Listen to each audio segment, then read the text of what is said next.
Assalamualaikum warahmatullahi wabarakatuh. Selamat pagi anak-anakku dimanapun kalian berada. Pada kesempatan kali ini kita akan mempelajari materi baru, yaitu persamaan dan fungsi kuadrat. Materi ini sebelumnya sudah pernah kalian pelajari di masa SMP kelas 8. Untuk itu Ibu harap semoga di materi kali ini, di kelas 10 ini, kita dapat melaluinya dengan mudah dengan cara mereview kembali, mengingat kembali pengetahuan yang telah kita terima di kelas 8 SMP dan kita perdalam lagi di kelas 10 SMA ini. Nah, ada 6 subbab yang akan kita pelajari di materi persamaan dan fungsi kuadrat. Yang pertama, penyelesaian persamaan kuadrat dan diskriminannya. Yang kedua, rumus jumlah dan hasil kali akar-akar persamaan kuadrat. Yang ketiga, menyusun persamaan kuadrat jika diketahui akar-akarnya. Yang keempat, masalah yang melibatkan persamaan kuadrat. Yang kelima, menggambar grafik fungsi kuadrat. Dan yang keenam, menyusun fungsi kuadrat. Pada pertemuan kali ini kita fokus pada subbab 1, yaitu penyelesaian persamaan kuadrat dan diskriminannya. Sebelum masuk ke materi, Ibu akan menceritakan terlebih dahulu penerapan atau aplikasi dari materi ini. Nah, aplikasi atau penerapan dari materi persamaan dan fungsi kuadrat dapat kita lihat dari dua gambar yang Ibu cantumkan dalam slide. Yang pertama itu gambar jembatan Pelengkung Kalikuto Tol Trans Jawa yang Ibu kutip dari jsp.co.id. Nah, salah satu penerapan grafik fungsi kuadrat nanti seperti ini. Grafik fungsi kuadrat itu apabila digambarkan dia grafiknya melengkung.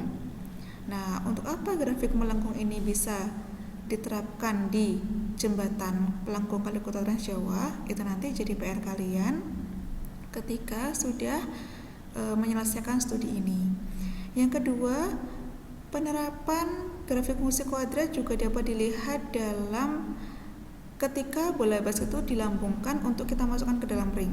Gerak bola basket yang dilambungkan itu geraknya melengkung, sama seperti grafik fungsi kuadrat. Nah, bagaimana nanti penerapannya dapat kita lihat atau dapat kita pelajari di subbab selanjutnya. Nah, untuk yang pertama terlebih dahulu kita akan mengenal bentuk umum persamaan kuadrat. Bentuk umum persamaan kuadrat seperti ini, ax kuadrat ditambah bx ditambah c sama dengan 0. Dengan a, b, dan c ini adalah anggota bilangan real, suatu angka anggota bilangan real. A tidak boleh sama dengan 0. X di sini menyatakan suatu variabel. A itu koefisien dari x kuadrat, b koefisien dari x, dan c suatu konstanta. Nah, ada 3 cara dalam menyelesaikan persamaan kuadrat. Cara yang pertama, biasanya kita kenal dengan faktorisasi. Cara yang kedua dengan melengkapkan kuadrat sempurna. Dan cara yang ketiga dengan rumus ABC. Kita akan belajar cara faktorisasi terlebih dahulu. Faktorisasi dibagi lagi menjadi 2 apabila koefisien x kuadratnya atau a-nya sama dengan 1, dan yang selainnya nanti apabila koefisien x kuadratnya tidak sama dengan 1. Nah, apabila a sama dengan 1, maka persamaan kuadratnya menjadi seperti ini, x kuadrat ditambah bx ditambah c sama dengan 0. Nah, persamaan kuadrat ini dapat difaktorkan jadi x dikurangi x1 dikali x dikurangi x2 sama dengan 0. Nah, setelah dapat difaktorkan menjadi seperti ini, maka didapatlah penyelesaiannya adalah x1 dan x2. x1 x2 memenuhi syarat bahwa hasil penjumlahannya itu sama dengan B dan hasil perkaliannya sama dengan C. Contoh, kita akan mencari akar persamaan kuadrat ini, x kuadrat ditambah 5x ditambah 6 sama dengan 0 dengan cara faktorisasi. Bagaimana cara menyelesaikannya? Kita lihat bersama-sama. Nah, apabila kita tuliskan, kita faktorkan, kita cari 2 buah bilangan. Apabila ditambahkan sama dengan 5 dan apabila dikali sama dengan 6, maka kita peroleh 2 bilangan itu adalah 2 dan 3. Ya, kita cek bersama-sama. 2 ditambah 3 itu sama dengan 5 dan 2 dikali 3 sama dengan 6. Maka diperoleh x ditambah 2 sama dengan 0 atau x ditambah 3 sama dengan 0. Artinya, apabila salah satu ini yang di dalam kurung ini nilainya 0, maka hasil perkaliannya itu sama dengan 0. Maka apabila kita pisah menjadi seperti ini. Gitu ya. Lalu dari x ditambah 2 sama dengan 0, kita peroleh x sama dengan min 2. Selanjutnya, dari X ditambah 3 sama dengan 0, maka kita peroleh X sama dengan min 3. Maka akar-akar persamaan kuadratnya adalah X sama dengan min 2 atau X sama dengan min 3. Contoh yang kedua, apabila koefisien X kuadratnya tidak sama dengan 1 atau nilai A di situ tidak sama dengan 1, maka persamaan kuadratnya seperti bentuk awal, yaitu AX kuadrat ditambah BX ditambah C sama dengan 0. Bentuk persamaan kuadrat ini dapat difaktorkan menjadi seperti ini: A kali X ditambah X1 per A, yang kedua X ditambah X2 per A sama dengan 0. Nah, ketika sudah difaktorkan seperti ini, maka dapat diselesaikan menjadi penyelesaiannya adalah X1, X2 dengan syarat bahwa X1 ditambah X2 sama dengan B dan X1 dikali X2 sama dengan A kali C. Contoh, kita akan menyelesaikan akar-akar persamaan kuadrat dari ini, 2x kuadrat ditambah 13x ditambah 15 sama dengan 0 dengan cara faktorisasi. Yang pertama, dari bentuk persamaan kuadrat ini kita ketahui bahwa nilai A-nya sama dengan 2, nilai B-nya sama dengan 13, dan nilai C-nya sama dengan 15. Nah, jika terdapat penyelesaian X1 dan X2, maka seharusnya X1 dan X2 itu ketika ditambah sama dengan 13 atau B, dan X1 kali X2 apabila dikalikan hasilnya adalah A kali C atau 2 kali 15 yaitu 30. Sehingga dari dua syarat ini kita peroleh bahwa X1 sama dengan 3 dan X2 sama dengan 10.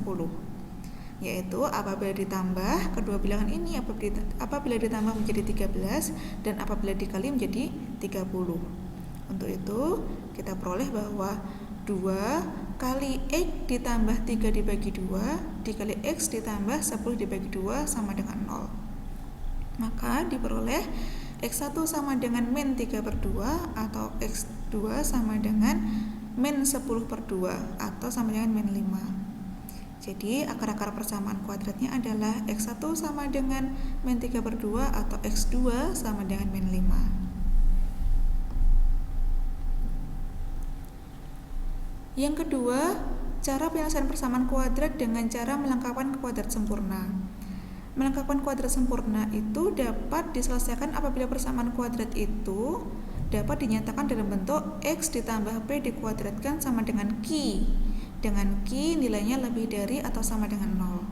Cara penyelesaiannya adalah persamaan kuadrat ini dapat kita bentuk seperti ini: X ditambah P dikuadratkan sama dengan Q. Apabila kedua ruas kita akarkan, maka kita peroleh X ditambah P sama dengan plus minus akar Q. Sehingga X1 atau X2 sama dengan min P plus minus akar Q. Ini ya, jadinya seperti ini. Contoh ini, kita akan mencari akar dari persamaan kuadrat X kuadrat dikurangi 2X dikurangi 5 sama dengan 0 dengan cara melengkapkan kuadrat sempurna.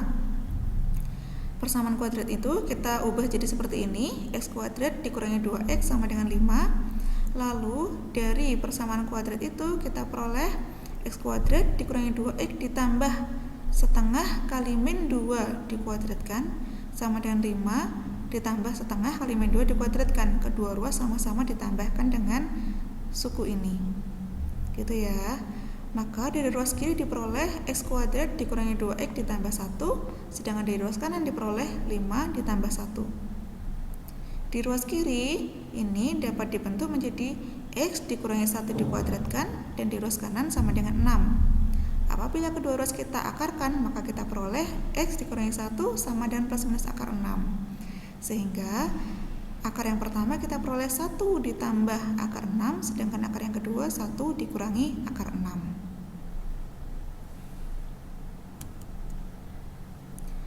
Untuk cara yang ketiga yaitu rumus ABC.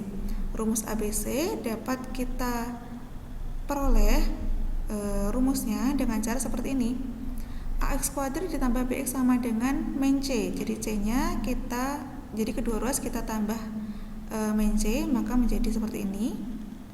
Lalu kedua ruas kita bagi atau kita kali dengan 1 per A, maka diperoleh X kuadrat ditambah B per A, X sama dengan min C per A. Dan seterusnya, silakan dibaca prosesnya. Maka Maka hasil akhirnya diperoleh X sama dengan min B plus minus akar B kuadrat dikurangi 4AC dibagi 2A. Nah, di dalam akar ini B kuadrat dikurangi 4AC kita kenal dengan D atau diskriminan. Maka rumusnya dapat kita persingkat menjadi X sama dengan min B plus minus akar D dibagi 2A. Dengan D tadi berupa diskriminan persamaan kuadrat. Nah, nilai diskriminan persamaan kuadrat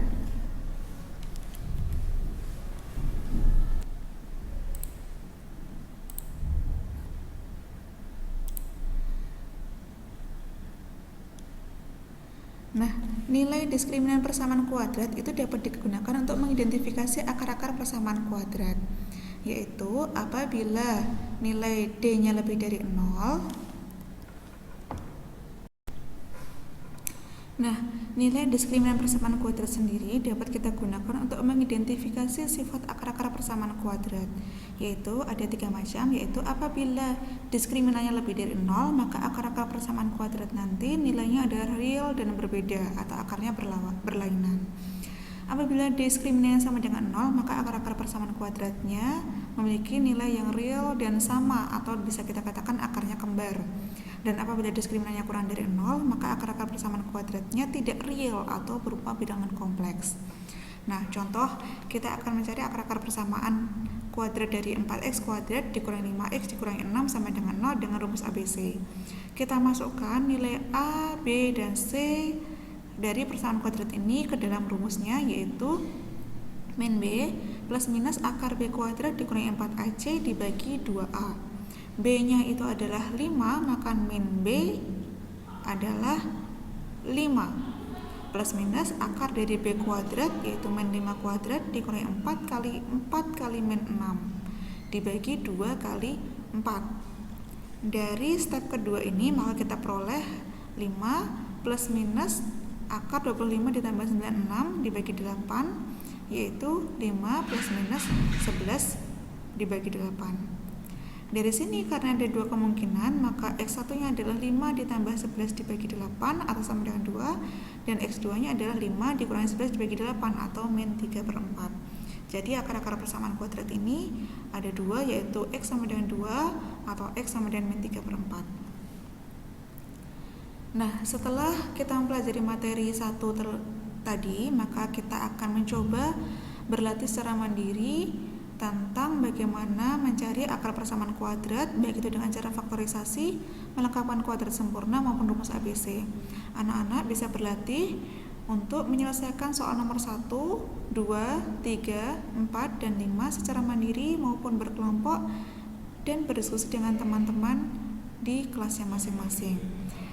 Demikian untuk materi 1. Terima kasih atas perhatian anak-anak. Semoga kita dapat mempelajari dengan mudah. Yakin matematika pasti bisa. Wassalamualaikum warahmatullahi wabarakatuh.